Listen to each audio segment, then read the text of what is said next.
วิธีสร้างอีเมลแบบง่ายๆด้วยโทรศัพท์มือถือเพียงเครื่องเดียวเดี๋ยวเบิ่งกันเนาะสำหรับในการสร้างอีเมลไผที่บ่ทันได้สร้างหรืออยากจะสร้างอีเมลเพิ่มมาเบิ่งคลิปนี้นำกันก่อนอื่นให้เราเข้ามาที่แอปของอีเมลเนาะไผที่บ่ทันมีก็ไปดาวน์โหลดมาก่อนเนาะเข้ามาที่แอปของอีเมลเข้ามาที่รูปโปรไฟล์ทางด้านขวามือนี่เข้ามาเลย แล้วทุกคนเลื่อนลงมาหาคำว่าเพิ่มบัญชีเพิ่มบัญชีอื่นแล้วก็กดเข้าไป เลือกมาที่ Google ในหน้านี้กดคำว่าดำเนินการต่อถ้าใครที่ขึ้นมาเนาะมีอีเมลที่เราจะเลือกไซต์ว่าไซต์ตัวใดให้บ่ต้องเลือกเนาะให้เรามากดไซต์คำว่าบัญชีอื่นกดไปมาที่นี่เรากดคำว่าสร้างบัญชีกดคำว่าสร้างบัญชีตัวนี้จะเลือกให้เลือกตัวนี้เนาะสำหรับการใช้งานส่วนตัวของสันให้เลือกตัวนี้เลยกดเข้าไปตั้งชื่อของเขาเนาะเขาจะตั้งจังใดตั้งจังไหนก็ได้เนาะโดยจากx x trade ตั้งเข้าไปสำหรับนามสกุลจะใส่หรือบ่ใส่ก็ได้แล้วแต่ทุกคนสำหรับตุ้ยจะบ่ใส่กดถัดไปเลยให้มาใส่วันวันเดือนปีเกิดยังกะใส่ตามไปวันเดือนปีเกิดยังกะใส่ตามไปเพศก็เลือกเอาหลังจากที่เราใส่วันเดือนปีเกิดและเลือกเพศสำเร็จแล้วกดคำว่าถัดไปต่อเลยมาในที่นี้ให้เราเลือกเนาะเราเลือกเอาตัวที่มันสร้างมาให้ก็ได้หรือเราจะสร้างชื่ออีเมลใหม่ก็ได้แต่ตุ้ยจะเลือกตัวที่มันสร้างมาให้ก็คือตัวนี้เนาะrxtrade396 email.com ตัวนี้กดเข้าไปเอาตัวทำอิฐเลยแล้วก็กดคำว่าถัดไปต่อแล้วในหน้านี้เนาะมันจะหมายให้เราตั้งรหัสผ่านซึ่งรหัสผ่านเนาะแนะนำให้ทุกคนตั้งแล้วให้ทุกคนจดไว้พร้อมเนาะหรือแคปภาพหน้าจอเอาไว้เพราะถ้าว่าทุกคนลืมมันจะต้องได้มาแก้ไขในอีกขั้นตอนหนึ่งซึ่งมันจะยุ่งยากฉะนั้นแนะนำให้ทุกคนนั้นจื้อเอาไว้หรือจดเอาไว้จะเป็นการดีหลังจากที่เราใส่สำเร็จแล้วเนาะเราก็มากดคำว่าถัดไปเลยกด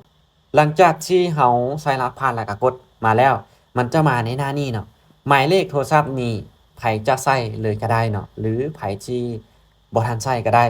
ให้เรากดข้ามไปกดข้ามไปก่อนปึ๊บตัวนี้จะเป็นอีเมลของเราจะเป็นอีเมลของเราก็กดคำว่าถัดไปบ่ตัวนี้เราก็มาเลื่อนลงรูปนี้แล้วก็อ่านว่ากดคำว่าสัญยอมรับแล้วก็รอจักหน่อยโอเคเห็นบ่ก็ถือว่าสำเร็จในการที่เปิดบัญชีหรือว่าในการที่สร้างอีเมลใหม่วิธีการผูกเบอร์และเพิ่มอีเมลสำรองในการกู้คืนเข้าในอีเมลที่หากระสร้างใหม่เพื่อให้อีเมลของเรานั้นสมบูรณ์แบบและใช้งานได้ปกติคือหลายๆคนเนาะที่ตั้งอีเมลมาแล้วแต่บ่ได้มีการผูกเบอร์เพิ่มเบอร์เข้าไปหรือเพิ่มอีเมลสำรองในการกู้คืนจะบ่สามารถจะใช้งานได้ปกติเพราะเป็นอีเมลที่ยังบ่สมบูรณ์แบบฉะนั้นไผที่สร้างอีเมลขึ้นมาแล้วบ่ทันผูกบัญชีบ่ทันเพิ่มเบอร์อิหยังต่างเบิ่งคลิปนี้เฮาเข้ามาแม่นบ่มันจะติดตัวเป็นหมายทวงบนโปรไฟล์นี่เฮาก็กดเข้าไปปึ๊บกดเข้ามาเนาะในหน้านี้ให้เฮากดคำว่าจัดการบัญชี Google ก็กดเข้าไปบอกมันจะมาในที่นี่ก็คือมันจะเตือนให้เฮาหลีกเลี่ยงปัญหา Google ไม่ได้เพิ่มหมายเลขโทรศัพท์ในการกู้คืนอันนี้ต่างๆเนาะเฮาก็กดเข้ามาบ่ว่าเพิ่มหมายเลขโทรศัพท์ในการกู้คืนนะก็กดเข้ามาในตัวนี้มันจะให้เฮาใส่รหัสผ่านของอีเมลที่เฮาตั้งขึ้นมาในอีเมลตัวนี้เนาะก็คืออีเมลตัวนี้เลยเฮาตั้งขึ้นมาแบบใด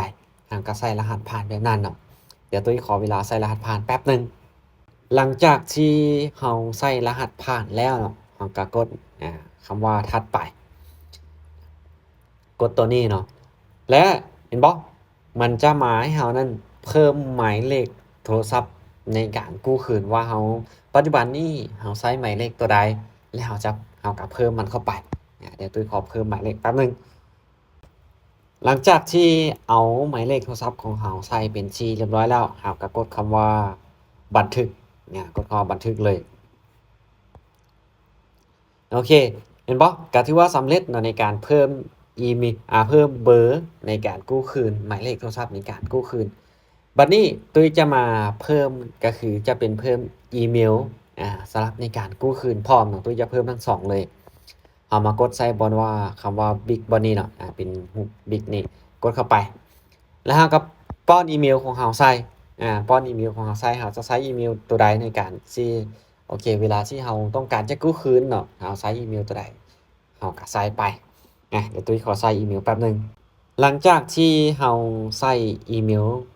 สำเร็จแล้วเนาะก็กดคำว่าบันทึกกดบันทึกคือเก่าปึ๊บ